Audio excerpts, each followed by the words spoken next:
गया था। बड़ा लड़का तो ग्रेजुएशन हो गया, वो भी ग्रेजुएशन हो गया था। उन्होंने जो है बिजली विभाग में वो डाटा ऑपरेटर में 2 ही महीना हुआ उसका पोस्टिंग होने। अच्छा, वो विभाग में ही बिजली विभाग में जब वो पत्थरबाजी होने लगा तो फोन किया है पापा, काफ़ी पत्थर बरस रहे, ईटा पत्थर तो बोले बेटा कहीं तुम छिप जाओ। वो ऊपर छत में जाके कोनों में छिप गए। तो जब ऊपर छिप गए तो ऊपर से ऊपर भी ईटा फेंक गए। पापा कहाँ छिपेंगे, वो ईटा का बरसता कहीं सील में लग जाए। मेरा मोबाइल में फोन आया, मेरा मोबाइल का स्पीकर ऑन था, सुनो और भी सुनो हम बोलने लगा, हम ईटा पत्थर मार रहा है। दोनों भाई यहाँ से निकल गया तो वहाँ ब्लॉक के पास गाड़ी खड़ा कर 2 व्हीलर। और उसके बाद भी जो है थोड़ा सा आगे बढ़ गया, देख रहा था। और उसके बाद दोनों जो है उसका कोई दोस्त बुला लिया, वो नाश्ता कर रहा था, बोला कि आओ सुनो नाश्ता कर। तो उसके पास नाश्ता किया सर जी, नाश्ता किया। और उसके बाद वो धीरे धीरे चल गया। अब तो शांत हो गया, जाके भैया को निकाल के लिया नहीं। बाकी वो जो गया बोलो स्टॉक से आगे बढ़ गया इंडो कोर्ट के पास, जब तक गोली फायरिंग होने लगी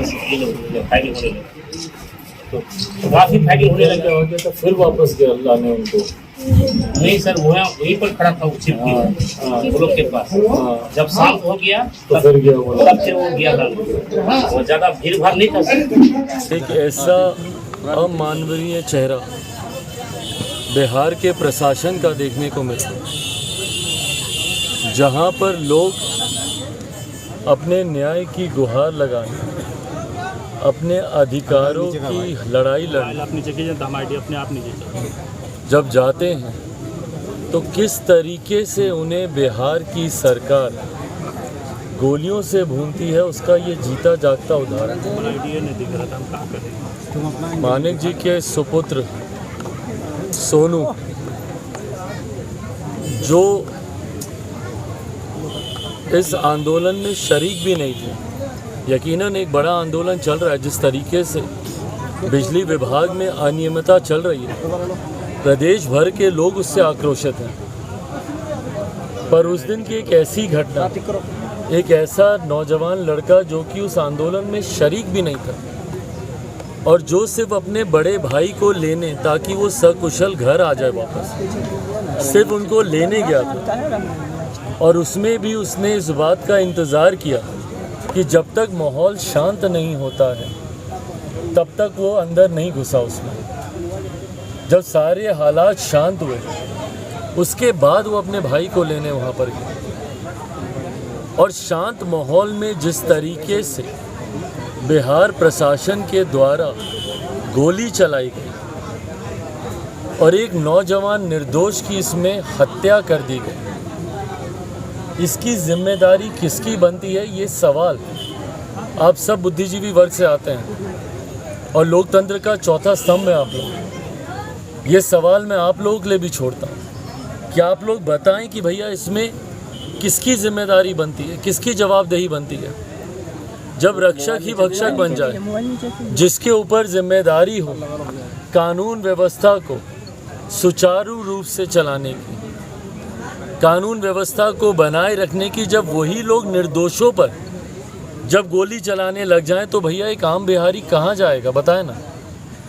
और इसीलिए ये सवाल मुख्यमंत्री नीतीश कुमार जी से भी बनता है, क्योंकि मुख्यमंत्री होने के साथ साथ हमारे प्रदेश के वो गृह मंत्री भी हैं। जवाब दे मुख्यमंत्री नीतीश कुमार, लोग निर्दोषों पर जब गोली चलाने लग जाएं तो भैया एक आम बिहारी कहाँ जाएगा, बताएं ना।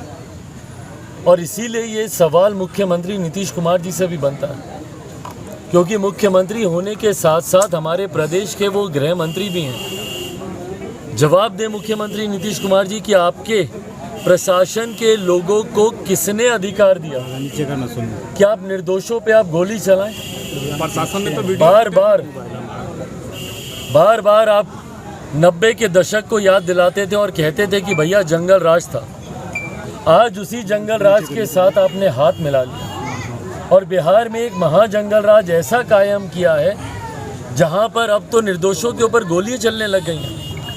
इस सरकार के पास है समाधान किसी समस्या का? छात्र सड़क पर उतरते हैं तो लाठी चलाई जाती है, शिक्षक उतरते हैं तो लाठी चलाई जाती है, अभ्यर्थी उतरते हैं तो लाठी चलाई जाती है, किसान सलाहकार उतरते हैं तो लाठी चलाई जाती है।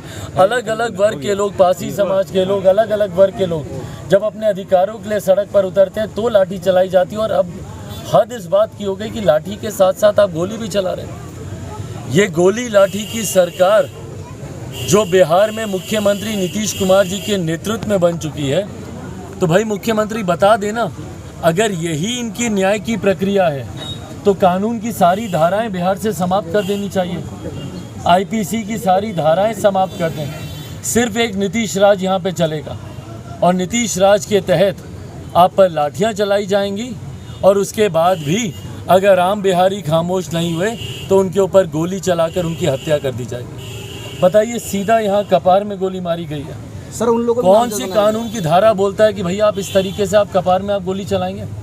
बहुत अगर अराजकता की परिस्थिति भी है, इनके लिए भी भैया नियम बने हुए हैं। बहुत अराजकता की स्थिति है, लाठी चार्ज ये लोग करते हैं, कितने लोगों के सर फोड़ते हैं, कंधे टूटते हैं। लाठी चार्ज में भी कमर से नीचे लाठी चलाने का, गोली चलाएंगे आप तो पैर पे आपको गोली चलानी है अगर बहुत अराजक कोई अगर परिस्थिति उत्पन्न हो गई है। और उस दिन कौन सी ऐसी अराजक परिस्थिति उत्पन्न हुई थी? और माहौल शांत होने के बाद सोनू गया था वहाँ पर, जहाँ गिनती के लोग उस वक्त वहाँ पे मौजूद थे, हालात सामान्य हो चुके थे।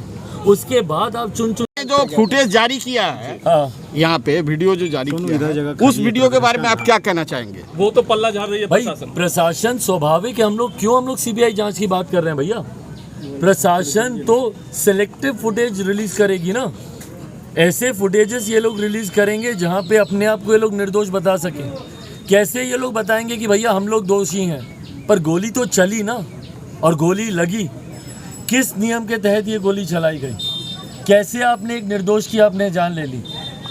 जो व्यक्ति जो आंदोलन में था भी नहीं उसकी आपने जान ले ली, तो किसी ने तो उसकी हत्या की है ना, तो उसको चुना जाएगा कि नहीं चुना जाएगा? चिन्हित किया जाएगा कि नहीं किया जाएगा?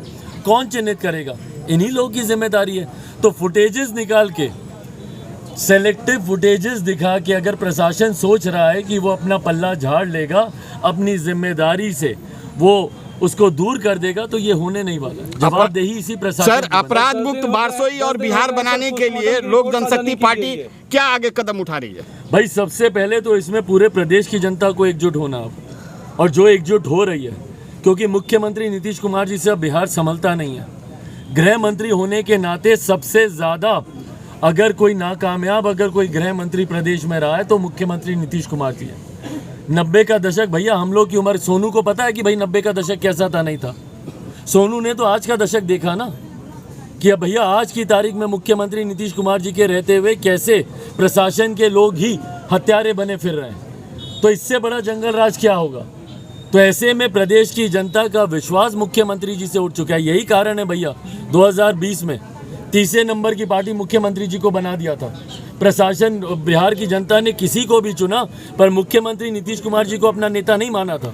दूसरे की बैसाखी के सहारे पे ये मुख्यमंत्री बने हुए हैं। आने वाले समय में मुख्यमंत्री नीतीश कुमार जी का बिहार की सत्ता से जाना बिहार की सुरक्षा के लिए, बिहार में कानून व्यवस्था के बनाए रखने के लिए बहुत जरूरी है। सर 10 दिन हो गए, पोस्टमार्टम रिपोर्ट पे कुछ नहीं आया। एक सवाल हटके है सर, जैसे सर राहुल के पक्ष में वो न्यायालय का फैसला आया, वो लालू से मिले और ऐसा बताया जाता है कि वो तेजस्वी वहाँ पे उपलब्ध थे और सब कुछ सेट हो गया और नीतीश लेट हो गया। अब भाई अब ये तो महागठबंधन की जनता का विषय है, ये हमारी जनता का तो विषय नहीं है। जो अगुवा बनते फिर रहे थे इस गठबंधन के, आज वो तीसरी चौथी पंक्ति पे भी नहीं दिखते हैं।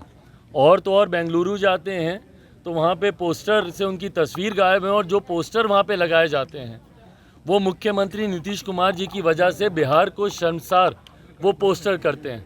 यहाँ के गिरते हुए पुल, चूहे जो बांध गुजर जाते हैं, वो तस्वीरें वहाँ पर दिखाई जाती हैं। मुख्यमंत्री जी के शासनकाल में किस तरीके से बिहार बदनाम हो रहा है। और इसीलिए भैया ये तमाम महागठबंधन दल के नेता भी जानते हैं कि मुख्यमंत्री नीतीश कुमार जी के प्रति कितना आक्रोश है, और इसीलिए तमाम घटक के दल आपस में मुलाकातें करके, संभवतः जिस शब्द का आपने इस्तेमाल किया, आपस में अपनी सेटिंग कर लेते हैं।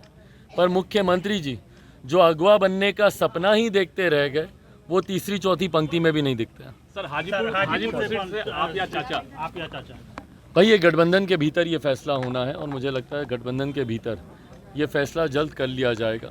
मेरे पिता की गर्म भूमि है, मेरा उत्तरदायित्व तो जरूर बनता है। उनके दावे करने से भाई सीट मिल जाती, ऐसा तो होगा नहीं। ये गठबंधन के भीतर ये फैसला होगा।